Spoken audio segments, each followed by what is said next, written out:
Okay YouTube, I'm just going to do a little video and show you how I repair the pump on a Graco Ultra Max handheld. Now this one's already been disassembled, and to do that all I needed to do was loosen up the earth wire. So it's just a matter of unscrewing that and removing it. Now I'll show you what's actually wrong with it. If you see down the bottom, the seals have, not so much that they've moved, that's not the bigger problem, it's the fact that they've got paint all around them, the back of the pistons, and that tells you that the pump itself is worn. So these pumps are only a handyman toucher, they are only a touch-up backup sprayer, but when people are using them as a replacement or a full replacement to their airless equipment, this happens very early. Please do not waste your money replacing these valves. Most times it's the pump that needs replacing them, not these. So if your pump stops working or stops building pressure, etc., just go ahead and replace your pump. Alright, so I've got a brand new one here. It comes with a safety tab, and that's there to stop you from accidentally turning the gear and putting unnecessary pressure on those pistons and seals. So what you've got to do is you've got to fit it first and then remove the tab. What I like to do is I like to remove the motor, get it out of the way completely, and then just before I do that, by the way, all you need for tools is a 3/8 spanner and a screwdriver, which I didn't bring, and just a flathead screwdriver. Okay, so the way I like to do it is I'll line up my earth wire.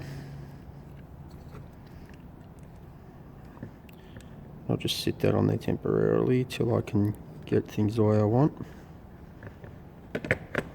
Notice that this little bearing will spin on its own without twisting the motor, which is a real bonus.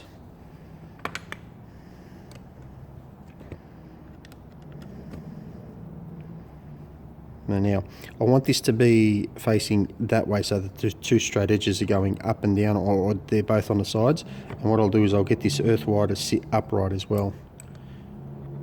And I'll show you in a second why that makes, or that's the right way to do it, I should say. Or at least the way I like to do it. This is not an instructional video, it's just showing you how I do it. Alright, so motor's out of the way. Now this has got a slot straight down in there. There's nothing else I need to remove. I'll double check before I go ahead. Nope, nothing. So I'm just going to line that up. There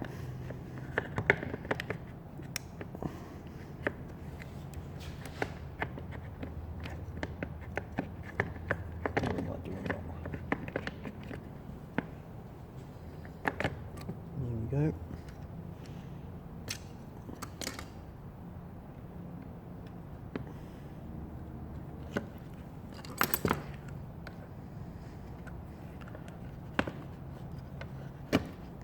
So that's now in.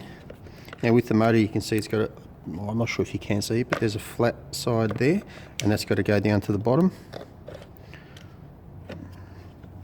Now that's all lined up and ready to go. The only other thing to look for is this static wire, so just make sure that that sits in properly when it goes in. Put the cover back over the top, push it down, grab our 7 screws.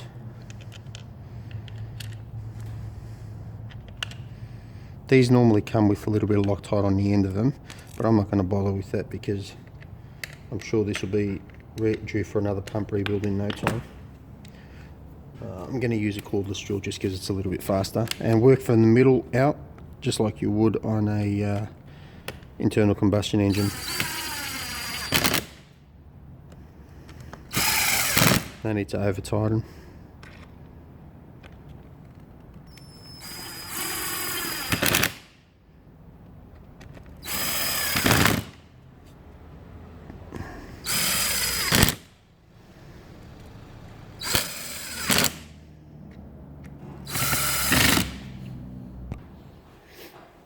Once it's all screwed down, just pay attention to the, I've got to get it in the camera angle, just down here, this little hole. That's got to be pointing upwards, and you'll see why in just a sec. Just a safety note, I know I'm sort of just doing this, thinking later on, but I always take the batteries off before I do any work on these things. Now with the kit, with your pump replacement, you get a new primer. I'm just going to grab the right screw for it, which is, there's 2 of them. I'll just show you the 2 screws. and they're different for the Ultra and the Ultra Max. So I'm going to use this one here. Now I won't be using a cordless drill to put this in, because if I make a mess of it, it's going to destroy the primer.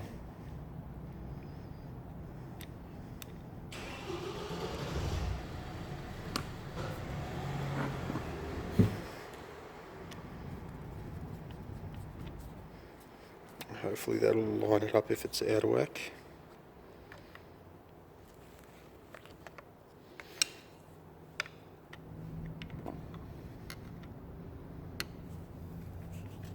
Get in there.